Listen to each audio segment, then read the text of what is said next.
Hello everybody, and welcome to the first director's commentary for Gearworks Studio. So today we're doing Angry Birds Plush 1, Poached Eggs, the full movie. So here's a little audio sync, and I'm pressing the play button right now. Oh, look at that. These are the older intros. So this brings back a lot of memories. I remember... Wow, I remember downloading the first episode of Poached Eggs because I lost the original file, so I had to download it off of YouTube, and that's why it looks so shitty in the full release of Poached Eggs. But here we go. We have these opening credits, and I was very pleased with this. But now I look back at it, and it's just like the goofy ass Angry Birds trilogy theme song, the opening theme to Angry Birds trilogy, and it's just this very goofy thing that fits season 1, but it quickly sours from there. The tone, it quickly sours from there. Such legendary eggs. And here we go.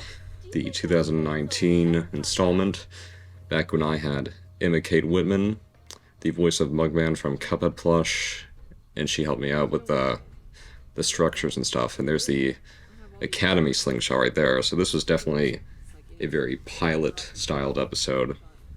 A lot of things have changed, like well, voice actors,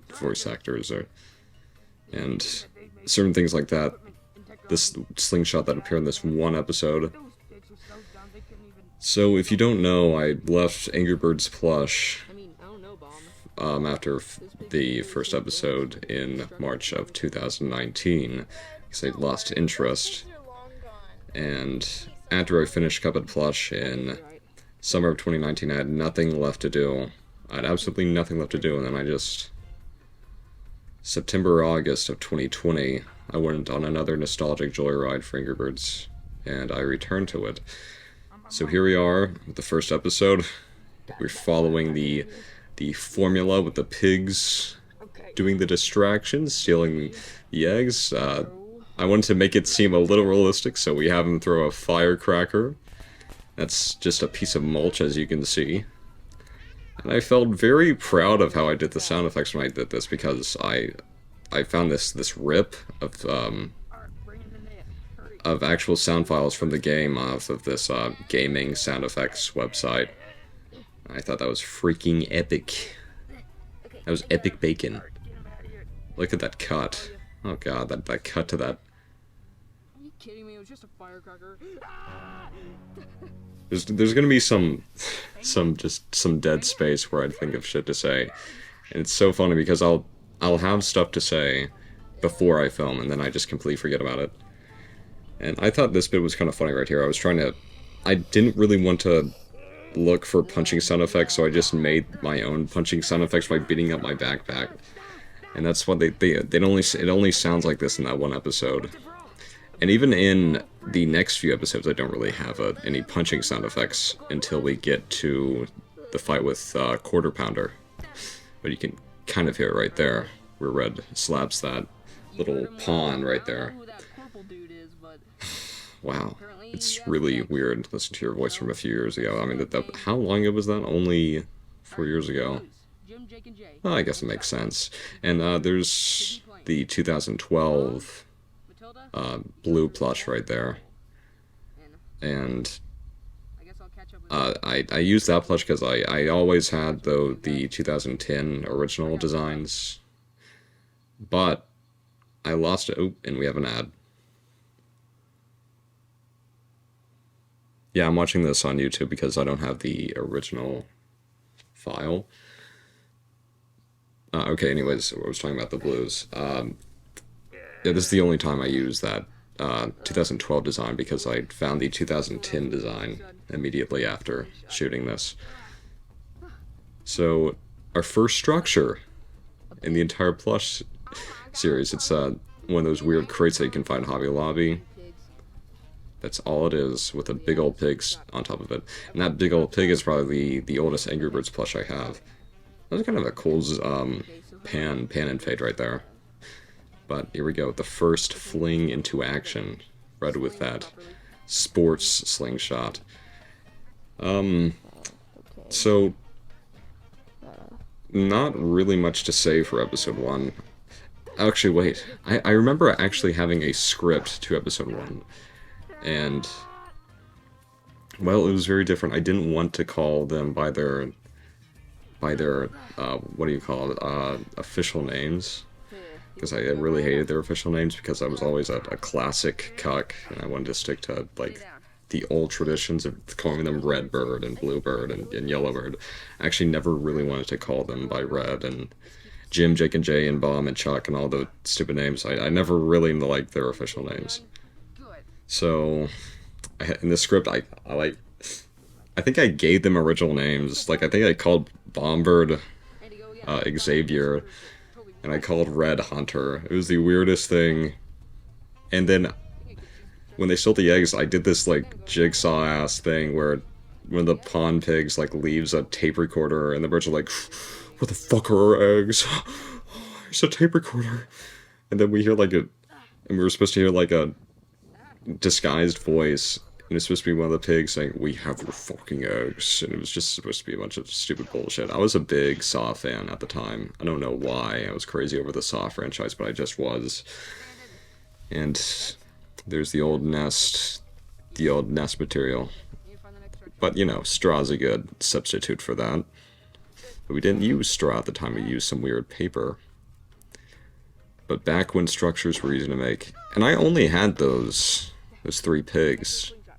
Those 3 exact pigs, those are all the minion pigs I had, just those 3. And the girl with the pink bow tie, the pink bow on top. That's the only freaking... Oh my god, look at those high angles. Guys, when you're filming plush videos, do not film at that angle. Don't film at that angle. Don't look down on your plushies. It's the first joins the battle card. There's Chuck with a little stupid iMovie sting. And as a sound effect,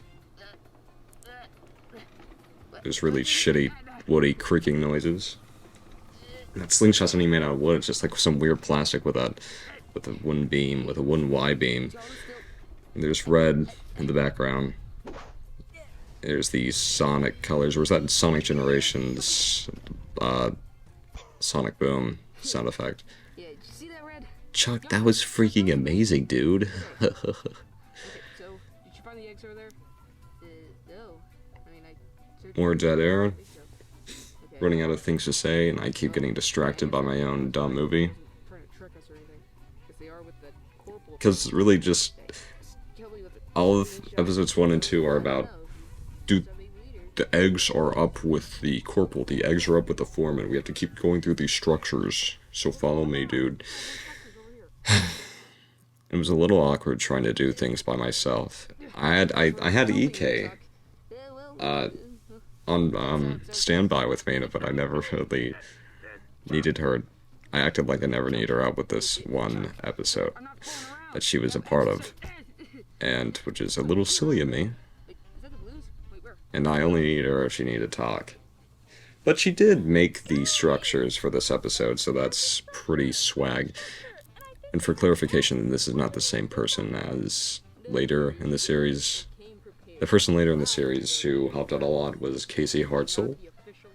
And she's still helping me with my little films.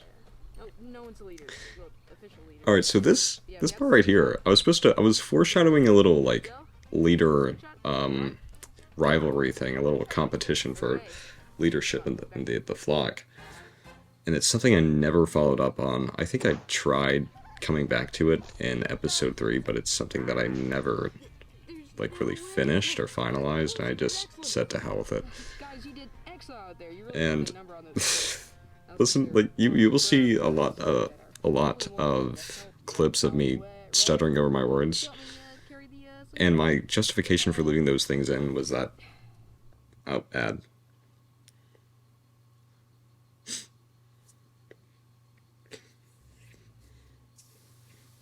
Ooh, that's something that I also backed out on, which is kinda disappointing. I kinda miss the Challenger approaching titles. this was when Super Smash Bros. Was fairly new. I mean, Super Smash Bros. Ultimate was fairly new, and I was blown away by it, so I tried. I used the music, and I used the graphics. But what was I talking about? I was talking about... Shoot. Talking about the rivalry thing. And it's just something that I dropped. One of the many plot points that I just dropped. Oh god, dude, those shadows. You can see the shadow of my mic. And what is that fucking angle, dude? That looks like shit. Dude, I could piss out a better shot than that. I didn't even let that thing focus. So, boom. Here we are. True 4K quality, and we have the new slingshot. So that slingshot is bark from a palm tree with a mask as the sling. That's all it is. And as we can see, we have the 2010 design for one of the blues now, instead of that 2012 design. And that very obvious change of voice. So you know that some time has passed. And it's, again, just the same formula. Just silliness, ramming your heads through a bunch of wood.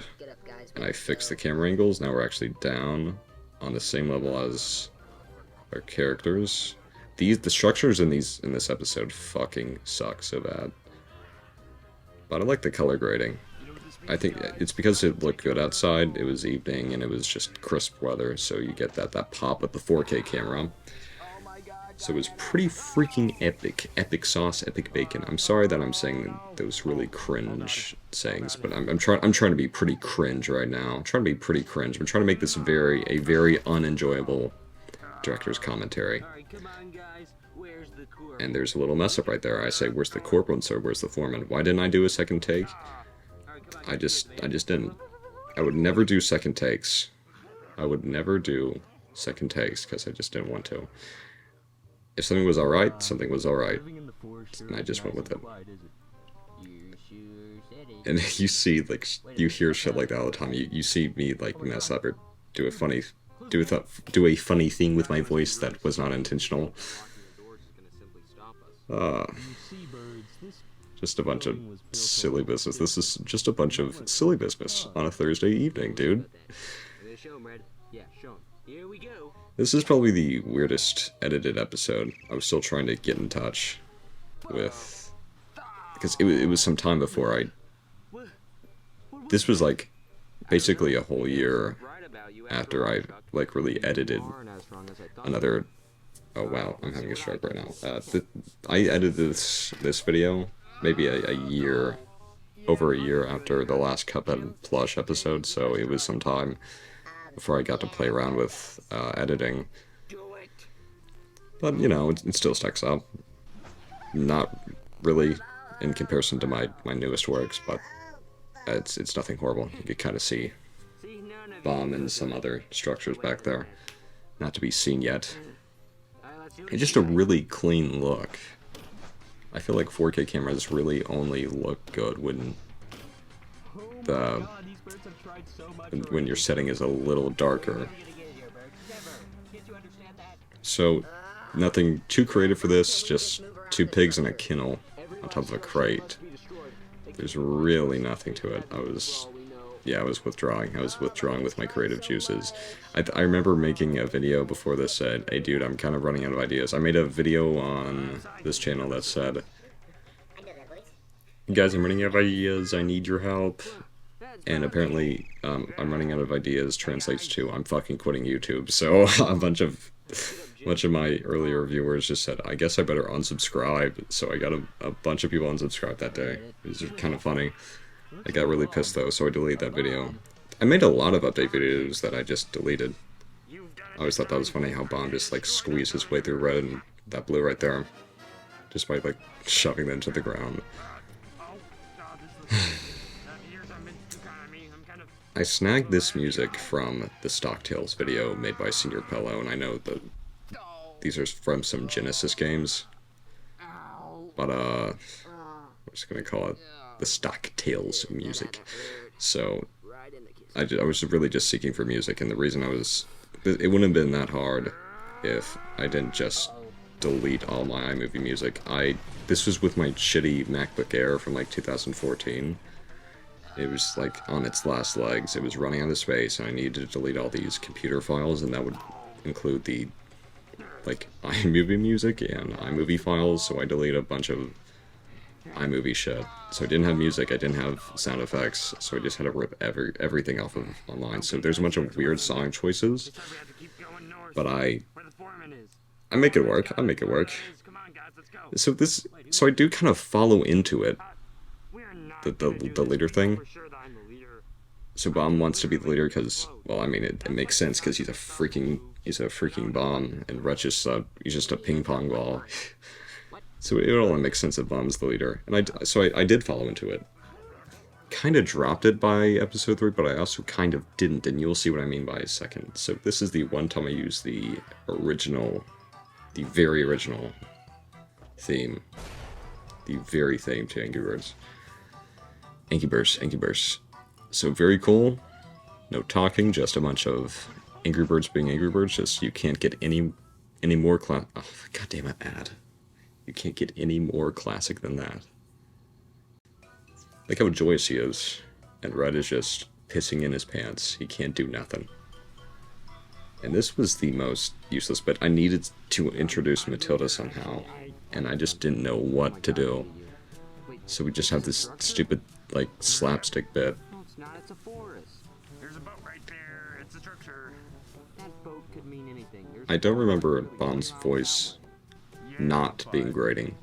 It doesn't sound like it's taking it. It doesn't sound like it's taking a toll on my voice, like how it isn't in later episodes. I'm doing a fairly normal job. Flung that one blue.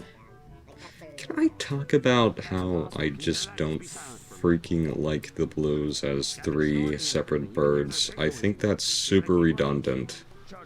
Can we just make the blues one bird?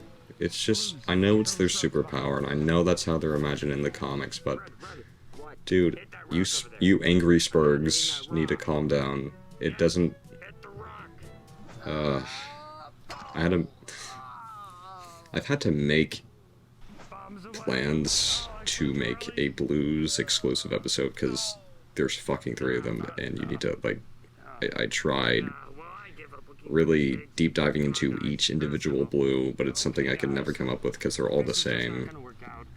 It's just, does it have to be all 3 of them?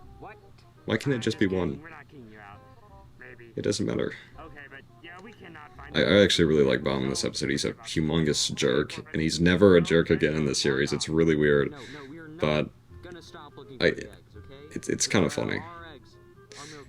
And he's very overzealous in this. How he's not overzealous. He's very not overzealous in the OG media. It's usually Chuck who's kind of too big for his buffers, too big for his beak. So here's Matilda.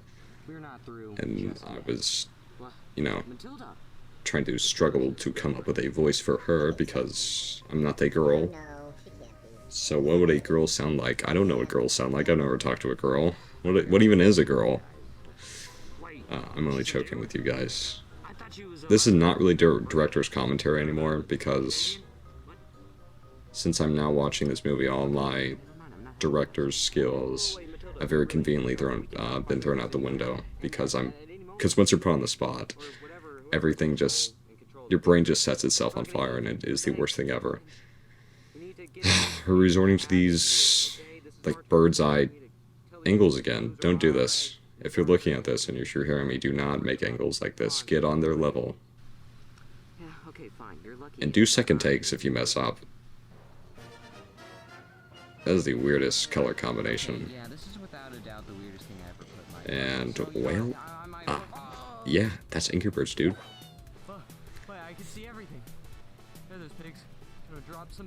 More dead air because I really just.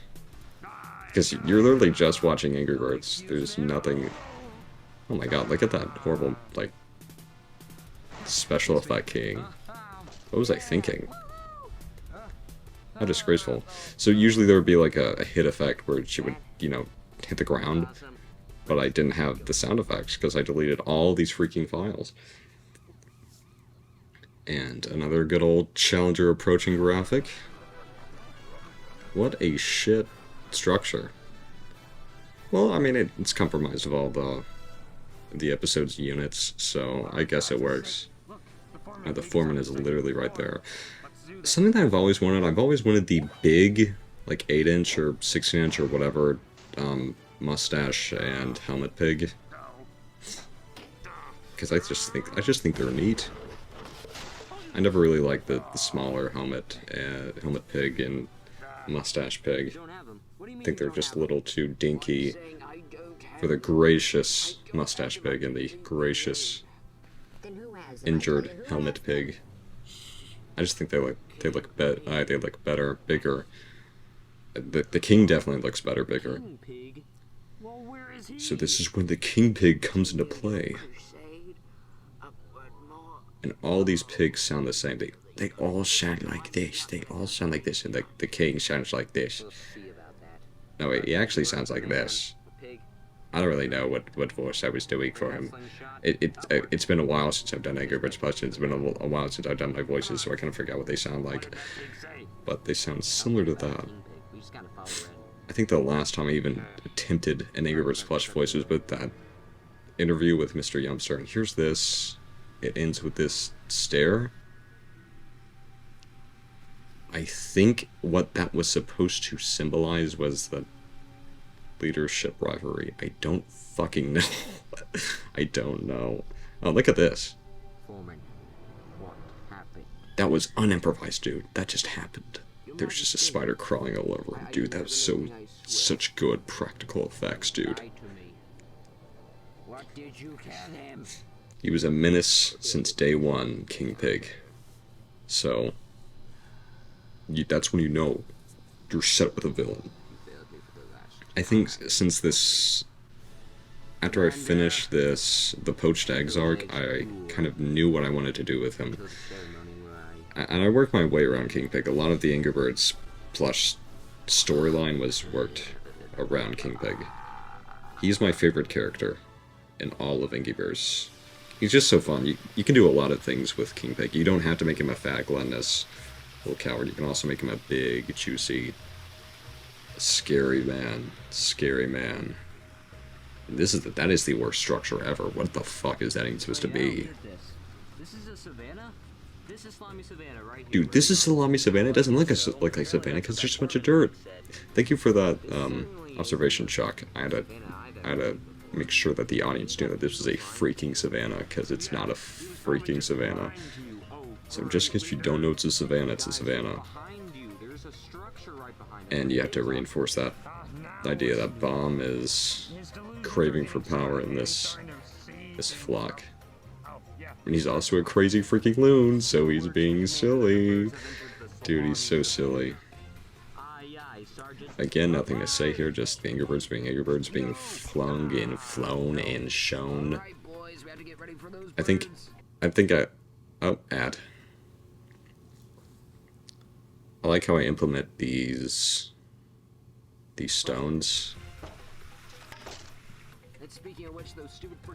Because, well, Angry Birds and Angry Birds hit the stones, and, well, that's Angry Birds. So we have all the Angry Birds right there, and the Angry Birds flying from the elephant ears, and the Angry Birds hit the stones. And that sucked ass. Yeah, dude, I don't know. I really don't know what to fucking say. It sucks so much ass when you do director's commentary, because you're thinking about all these crazy things you could say that had a lot to do with how you made the film, but as soon as you press the play button, you just throw it all out the window because your brain just shits its pants because it knows it's being put on the spot. And it's just such a load of shite. Red? Yeah. And I remember being in love with the Angry Birds 2 soundtrack. I mean, it's catchy. Kind of grew on me a bit. But it's catchy. It's very atmospheric. It's very atmospheric and it's very good ambient music. So it always kind of fit in the world of Angry Birds Plush because it was these nice ambient tunes. So you have them approaching the castle, and you have them saying shit like this. Stop committing these vile It, acts this pig says that they've killed millions upon millions of pigs. I don't know how many pigs were actually killed by the birds, probably like a couple hundred, or maybe like 20. They probably didn't kill any of them, they probably just, you know, tearing down our knocked out. structures, But they did tear down the structures. destroying the lives of millions of our pigs And that's just a basket full of pigs behind him. That's not even like a fucking house, it's just a basket full of pigs. pig civilians. It just, You are hereby arrested. I think We'll see about that. this is the last time I actually built structures before Casey took over in, what do you call it? Shut up, I know what Oh god, the big setup. The big setup's the first time we did structures since Poached Eggs, I think. I don't think we did structures at all in... Oh no, we did do structures in Danger Above. In the High Haven, that's right. Get to that fortress over there. Jim, That's so right. slingshot, now. You're so right, you're so right, you're so right. Oh my, yeah, and in the Battle of New Pork City. Yeah, let's just leave it here. And Be kind of funny. Alright, guys, come on. I thought it was kind of We're here. weird how they just let the slingshot, but it would have been, it was just out of convenience, so I didn't have to have them drag the slingshot everywhere, because it was just this big, very realistic slingshot. I mean, what would they do with that inside there? Because it's not like they use it at all when they're inside the castle. You led us to the wrong. So they very Now our eggs smartly, very wisely leave it outside. Very good. So I always wanted... you can lead us. Here's a little foreshadowing to Civil War, Red and Bomb fight. This was supposed to be my quote-unquote foreshadowing to Civil War. This Bomb and Red out, fallout. Oh no, bomb. And it's just... I feel bad for Chuck, because the reason I made Hal and Chuck a thing is because I didn't have anything to say about him. The big setup makes me sound like I have a lot to say about Hal, and I kinda did for in the big setup, but as for Chuck, I didn't have shit to say about Chuck. Wait a minute. It's a well. And It leads down to meanwhile, the in castle. Come on, guys. Angry Birds Media, Chuck is Red's right-hand man. But at the same time, yeah, let's get this castle or something. I kind of gave that title to Bomb because I felt like that more of an explosive dynamic. But I just left Chuck in the dust. I gave him the short end of the stick, and I feel bad for him because he's a quirky little bird. He's a little triangle. He's a fun character, right? I think all the Angry Birds designs are okay. Well, I think a few of the Angry Birds designs are pretty sick. I mean, Chuck is this triangle, this wedge for speed, and Bomb is this bomb, and Matilda is this egg-shaped Enola Gay bomber who uses eggs for bombs, and Hal is a toucan who can be implemented as a boomerang. So I thought that was always pretty sick, and I like the blues design too. I thought they're pretty cute. Just a lot of nostalgia when it comes to the 5 main birds. This is just something that Jim does. Or if you want to get technical, you can 7, because the 2 blues that shoot out the first blue's asshole. Rude, Red, you're spilling a freaking toilet. That's why it smells like that. Dude, that's freaking funny right there, dude. I just think it's so fucked up when you're not really given a choice for YouTube to put ads in your shit. Yeah, the big house. This was the big house, and at the big house, I did big house things like make films, and I still make films. And it is kind of cool how you can make films.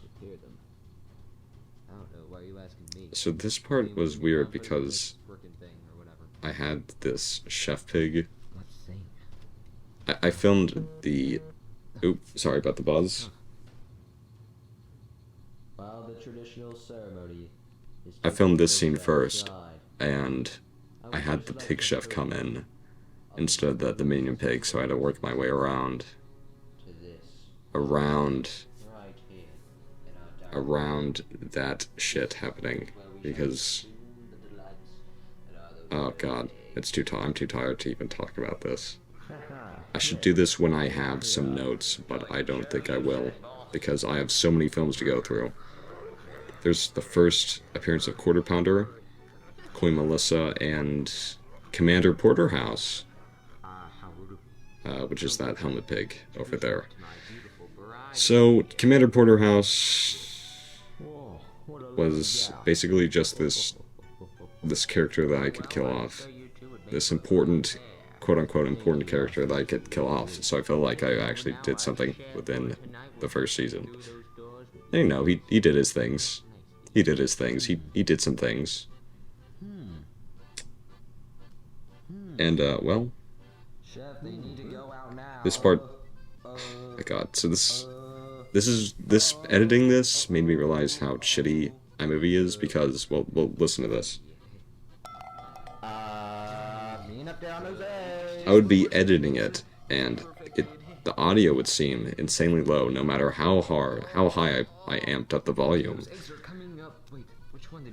And it would never, the bass wouldn't be that loud until I exported it. And it was like, as you heard it. And I was just so pissed, because it did not sound like that when I was editing it. Just iMovie pulling all these tricks on you. Did you see that convoluted swap? I did that convoluted swap so that it would make sense that this chef pig brings this pot. Because it wasn't supposed to be the minion pig, it was supposed to be the chef pig. So I had to do this weird character swap. And I had to find out how to bring that stupid red bird into the dining area. Just a bunch of convoluted bullshit that I did. Oh, dude, that was a gross.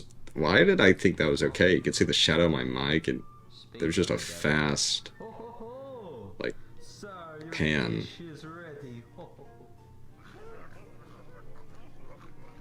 And when you run out of sound effects to use, you have to use the same pig's laughing sound effect. Sorry if I'm beginning to sound drunk. I'm just tired, and I have multiple things to say at once, and only one of them comes out, and that one thing that comes out ends up being the least important one, and then I forget about the more important ones later on. So I was very proud of this scene because I showed the King Pig's angry side, but I should have had him, like, hit Redbird, because Redbird just straight up hits the King and, like, smacks him like a bitch. So he ends up looking insanely weak, nevertheless. So he's just weak. And it's something I tried fixing later on in the big setup by actually making him, like, kicking the shit out of these birds. But he screams at him in this scene, which is also pretty freaking sweet. And he makes these big boy threats. So, yeah, there's no fucking with King Smooth chicks. King Smooth chicks. Oh, dude. Freaking action. So, Commander Porterhouse and Quarter Pounder versus freaking Redbird. And the reason I kept bringing Quarter Pounder back was so that I could have the scene where Terrence beats up Quarter Pounder. I wanted to keep him alive for 5 fucking movies, just so I can have a showdown with him and Terrence. Yep, did the pan right into this snout. Oh, dude, gross. I was in love with that iris transition. I have no idea why. Follow me. I think that's like a screenshot from, like, fucking Half-Life or something. What? Dude, look at that green screen. This also goes on for way too long. Where are we in this? Dude, it's so weird, because when you get to this episode, you're only halfway through the entire movie, so that means dynamite. like, this stupid episode is 30 minutes long, and the other episodes are like 10 minutes long. So I had a lot to say in episode 3. Back to the main hall. Other than just throw birds at structures, I also had to have them blow up the freaking castle and fight King Smooth Cheeks. They're perfectly fine, actually. And there's an ad right there. We are now at the part where the blues are about to take the eggs. I said that so that I do not fuck up my editing process later on. And birds are in this guy's kitchen, so he wants them to get out of his kitchen, so he freaks out. I thought that was a good analysis, so if you like that analysis of that one bit right there, I want you to give me a like and a subscribe, and I want you to comment, and I would like you to join my free gift card giveaway. Those are some of the cheapest sound deliveries ever. This is gross. This is a clusterfuck of a scene right here. Look at this. Look at I almost like throw those eggs out of the little Tupperware right there. They almost fell clean out. Why did it make that noise? He ran into wood.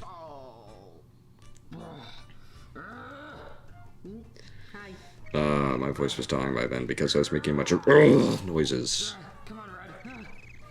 When you make noises like that, your voice starts to get tired and you start to hurt. I kind of like the slowed down clips because it just looks, it has that like 2000s home video look that anyone could make. Alright, so here's where we solve the leader arc. This is where Chuck says, dude, you're the leader, bro. And then Red's like, dude, thank you, bro. Do you know how much that means to me? So, yeah, Bomb's a freaking poser. I always thought that's so funny. That's so freaking funny, dude. Guys, this is what Angry Birds is about right here. Forget everything you've heard about Angry Birds. Just watch Angry Birds Plush. This is what Angry Birds is. This is what it is. This is what it is for about 2 episodes. This is what it is for about 3 episodes, and then there's the 4th movie where Bomb gets tortured and Matilda gets crippled, and there is the episode where why does destroying the castle matter? We have the eggs, and Bomb and Matilda can definitely meet up with us. Red's right. We must eliminate alright, these pigs. I'm officially out of things to say. More than half of them are gonna explode. I mean, like, There's really no point in destroying this castle, but I wanted to make a reference to the first Angry Birds movie. But it was a cool way to end it. It's also it's pretty swag if you come to think about it.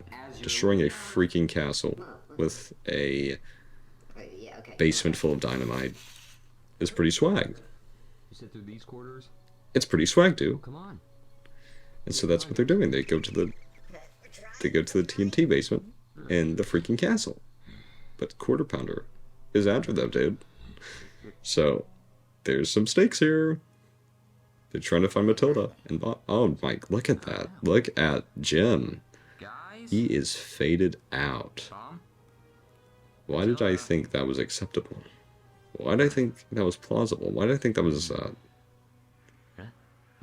why did I think that was okay to be seen? It's this way. Just my green... iMovie with green screen is so weird because you will have something that's very obviously blue in front of a green screen and it will say, yeah, I think I need to crop that out. Or you will have a green thing in front of a blue screen and it will say, yeah, I think I have to crop that out. It's just a bunch of bullshit. Yeah, if you're a beginner, I mean, I guess use iMovie. I mean, I wouldn't expect you to pay $300 to use Final Cut Pro as soon as you get your hands dirty with editing. But I recommend you do that. That is Commander Porterhouse, right? I'm pretty sure it is, because he calls him Commander, but it's like, it's not even the same freaking voice.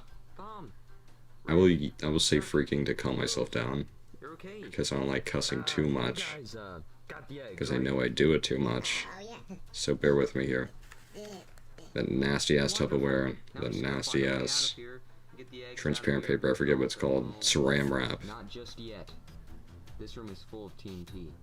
So to destroy the castle, why would you would all die in seconds if you start the explosion, but they do it anyways.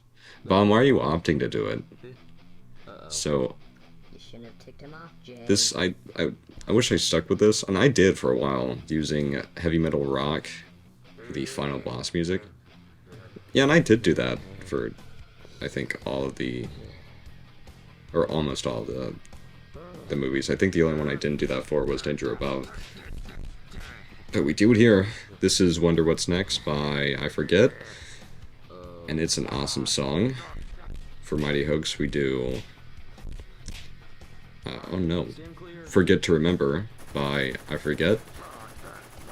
For short fuse, we used I Forget by I Forget, and in the big setup, we used the Sonic 3 final boss music for, what, like, heavy metal rock-ified. This is a pretty awesome fight scene. I think it still stacks up. Just a big pig beating the shit out of the birds. That's something that everyone needs to see. I'm tired of the birds always winning. I want to see the birds get their fucking shit fucked by a big pig. Because it makes it more realistic, because they're not always going to win. And right here, he just sounded like a monster, but it turns out he was actually Russian in Mighty Hoax. That's funny as fuck right there.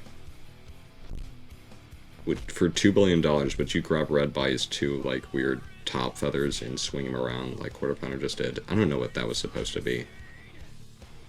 But, you know, he's killing him, so it doesn't matter. Quarter Pounder wins, and that's literally the end of the movie. That's literally the end of the movie. But I'm just freaking kidding, because Matilda wipes him out with that money shot right there. And those birds are cooked. No, you're not okay. You just got cooked by that explosion. You should not be alive. You just got cooked, dude. That basement would go in... Did you see my knee in that shot right there? What was I thinking? What the fuck? Are they not... Did they just, like, ignore Red in the middle of the room? Because they all ran past him. It's not like they were just like, we forgot about Red. And there's an ad right here, too. So we are leaving off of Red about to get crushed by this box. Poorly keyframed fire. Just to make... Oh, dude, this is such a bad set. And Red is dead, and that is the actual end of the movie. Dude, it's too late. We're not gonna bother anymore. He's dead, okay? He's freaking dead. What if I only made that? What if... Wait, so Red is not dead? Look at that one loopable clip of that asphalt falling from the ceiling. Dude, stop. Stop. Stop falling. That doesn't look good. Stop. And that's where the vote comes from, because... Look at that mark on my hand. I had this weird cut in my hand, and once it started drawing, I thought it'd be kind of funny to, like, draw inside of it with a pin, because I was a weird fucking kid. This is just 2 years ago. Oh well. Oh no, it was 3 years ago now. Yeah, you're right, those birds don't have a chance escaping. The place is literally crumbling. If I see Chuck, Thunder... Okay, dude. Alright. Okay, yeah, I see how it is. Okay. So, it turns out Red is dead. And Bomb is right there. And... I think what I was saying is, what if this was the only Ritz Plush production I did? I just did this one movie, and Red died. Either died, or they all lived happily ever after, and all the freaking pigs died, and that was the end. I've always been in love with this shot, except that weird explosion right there.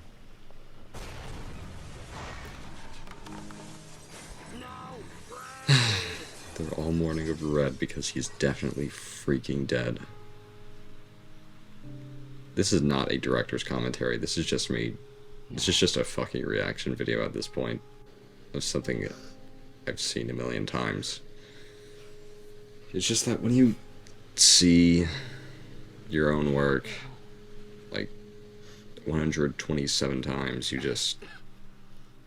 you say all you need to say in your head, and it fades away. And you're like, no, I don't need to write a note card. I got this, dude. I got this. And it's just... Are you silly? Because now you have nothing to say. Well, it turns out Red is not dead. He is right there, being hogged on and smooched on by Chuck and Tilda. And the whole rivalry thing is put aside right here. Bomb is like, I can't believe it. I can't believe it. It's just a happy ending, dude. It shot after shot, it just kept getting darker by the second because it kept stalling. Every time I press the record button, I'm just like, do I have to? Do I have to do this like right now? But you know, it was only like that for 2 years. It's something I still kind of do. I'll be doing that everywhere, anytime. It don't matter.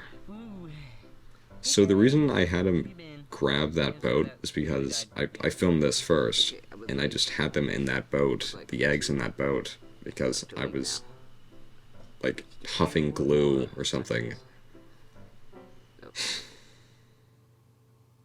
I think, but that's really the only time I do weird shit like that.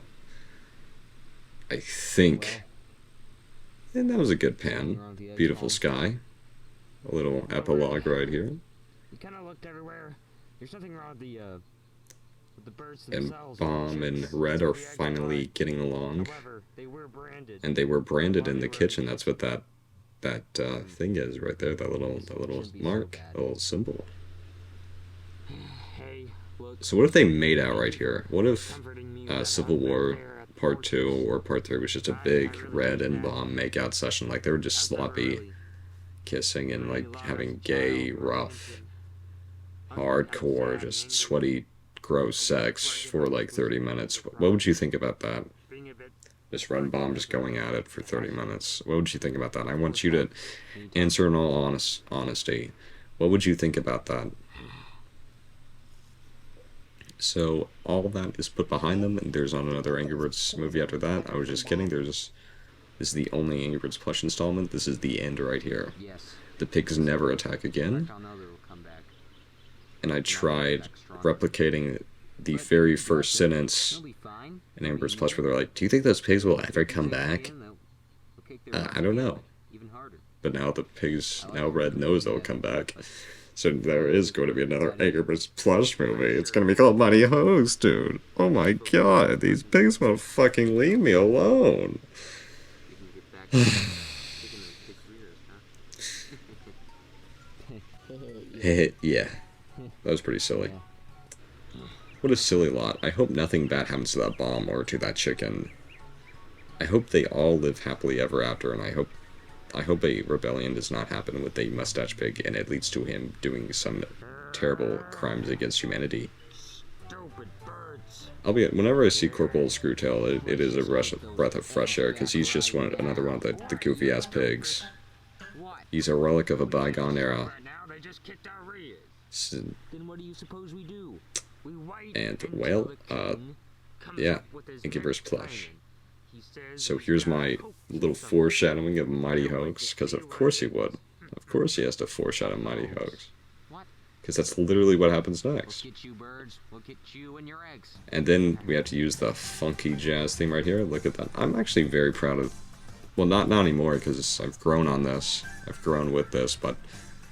We have that backing shot, that pan shot, and we settle down with that slingshot. And it is very distant from the bird's nest, and it's supposed to be a symbol